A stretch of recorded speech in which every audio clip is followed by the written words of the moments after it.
Hi everyone, स्वागत है आपको इस न्यू वीडियो में। जैसे कि आपको पता ही होगा कि हसदेव अरण्या फॉरेस्ट बहुत तेजी से कटाई हो रही है। सैकड़ों पेड़ कट गया है, हजारों आदिवासी प्रोटेस्ट करना शुरू कर दिए हैं। इस घटना के बारे में देश विदेश में भी चर्चा हो रही है। सोशल मीडिया पर सेव हसदेव का कई सारे पोस्ट भी किया जा चुका है। दुख की बात तो यह है कि इसके बारे में आधा इंडियन को पता ही नहीं है।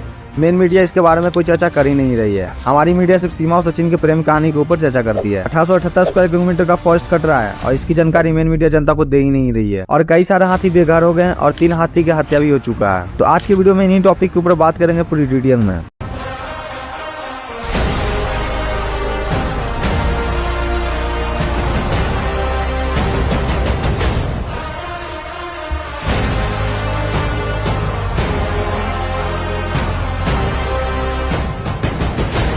छत्तीसगढ़ का हसदेव अरण्या फॉरेस्ट उत्तरी कोराब के दक्षिणी सरगुजा डिस्ट्रिक्ट में स्थित है, जिसका एरिया 1878 स्क्वायर किलोमीटर का है। यह फॉरेस्ट सिर्फ छत्तीसगढ़ का ही नहीं, मध्य भारत को भी कनेक्ट करता है, जो मध्य प्रदेश के कान्हा फॉरेस्ट और झारखंड के भी फॉरेस्ट को भी जोड़ता है। और यहाँ काफी मात्रा में हाथी पाया जाता है और 25 महत्वपूर्ण अन्य वन्य प्राणी भी पाया जाता है, जो कि आज हजारों हाथी बेघर हो गए हैं। भारतीय वन्य जीव संस्था की रिपोर्ट आ रही है कि हसदेव अरण्य में कुछ ऐसे वन्य प्राणी हैं जो दुनिया में खत्म होने की कगार पे आ गई है। इंस्टीट्यूट ने एक नोटिस भी जारी किया है। बेघर हाथी मानव को भारी मात्रा में क्षति पहुंचाएंगे, जो कि काबू में कर पाना असंभव हो जाएगा। कोविड के टाइम में आपको पता ही होगा कि हजारों पेशेंट ऑक्सीजन की कमी की वजह से मारे गए थे और आज एक हफ्ता में 15,000 से ज्यादा पेड़ काट दिए गए हैं। आज ऐसा फर्स्ट टाइम नहीं हो रहा है। 2022 में 43 हेक्टेयर में 8,000 पेड़ काटे गए थे। हसदेव में माइनिंग का कंटिन्यूएशन वर्ष 2010 में ही शुरू हो गया था। उस समय कांग्रेस की सरकार थी, उन्होंने एक्सेप्टेंस दी और प्रोविडेंस में बैठा भाजपा ने इसका प्रपोजल भेजा। 2010 में union minister of forest environment पूरे हसदेव अरण्य क्षेत्र में बैनिंग माइनिंग रखते हुए नो गो एरिया घोषित किया। फिर इसी फॉरेस्ट एडवाइजर कम्युनिटी FAC ने माइनिंग की अनुमति नहीं देने के निर्णय से अपोजिट जाकर परसा ईस्ट और केतवासन कोंग माइनिंग के प्रोजेक्ट को वन में एक्सेप्टेंस दी थी, जिसे 2014 में ग्रीन ट्रिब्यूनल NGT ने कैंसिल भी कर दिया था। NGT के मना करने के बावजूद भी पारसकोम का बंगाव का काम शुरू कर दिया गया। यह अनाउंसमेंट राजस्थान सरकार को दिया गया। राजस्थान गवर्नमेंट की राजस्थान स्टेट के विद्युत निगम कंपनी ने इसका MDO अडानी को दिया। राजस्थान में बिजली की कमी के कारण हसदेव फॉरेस्ट में होम ट्रांसपोर्टेशन के काम शुरू कर दिया गया। जब माइनिंग शुरू हुआ तो केंद्र में मनमोहन सिंह का सरकार था और छत्तीसगढ़ में भाजपा रमन सिंह का सरकार था।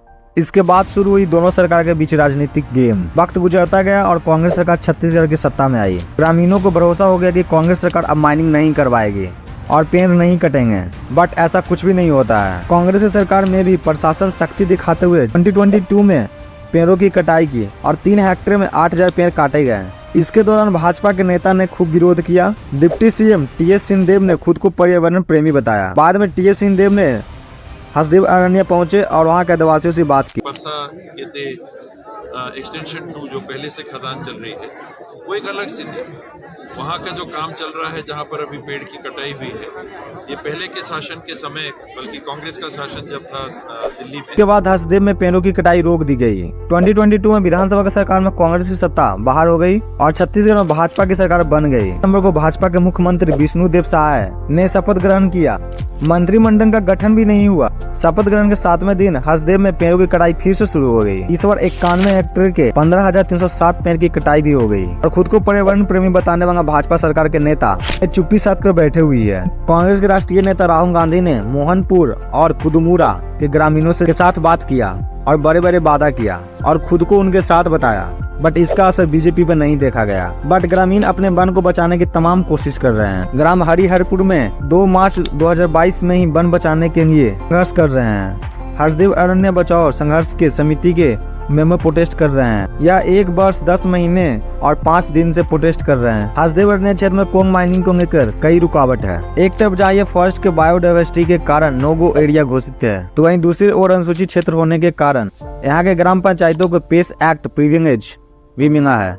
इन अधिकारियों के तहत भी ग्रामीण इनका विरोध कर चुके हैं, बट फर्जी ग्राम सभा के माध्यम से यह निश्चित कर दिया गया है कि इस एक्ट को फॉलो किया गया है। अब आप सोच रहे होंगे कि आखिर में पेस एक्ट है क्या। संविधान के भाग 9 में अनुसूचित क्षेत्रों में विशिष्ट पंचायत की व्यवस्था लागू करने के लिए पंचायत उपबंधन अनुसूचित क्षेत्रों में विस्तार अधिनियम 1996 बनाया गया, जिसे 24 दिसंबर 1996 को राष्ट्रपति द्वारा अप्रूव किया गया। यह कानून पेश के नाम से इसलिए जाना जाता है क्योंकि अंग्रेज सरकार ने इस कानून को provision of panchayat attention to schedule area act 1996 तमाम मुद्दों से समझ सकते हैं कि छत्तीसगढ़ में जिस पार्टी का सरकार रहा उन सब ने हसदेव फॉरेस्ट का दमन किया। भारत में 80% एनर्जी का सोर्स कोयला है। यदि सरकार इलेक्ट्रिक प्रोवाइड नहीं करवाएगी तो जनता प्रोटेस्ट करेंगे। सरकार विकास नहीं कर रही है और यदि फॉरेस्ट की कटाई की जाती तो पर्यावरण पर प्रभाव पड़ेगा। सरकार करे तो क्या करे? ऐसे में सरकार को ग्रीन एनर्जी, सोलर एनर्जी को बढ़ावा देना चाहिए। और इस पे आपका क्या ओपिनियन है जो कमेंट सेक्शन में जरूर बताइएगा। और आप भी नेचर से बहुत ज्यादा प्यार करते हैं तो इस वीडियो को ज्यादा शेयर कीजिएगा ताकि हसदेव अरण्य फॉरेस्ट बच सके। और आते हैं किसी नेक्स्ट वीडियो के साथ, तब तक बाय।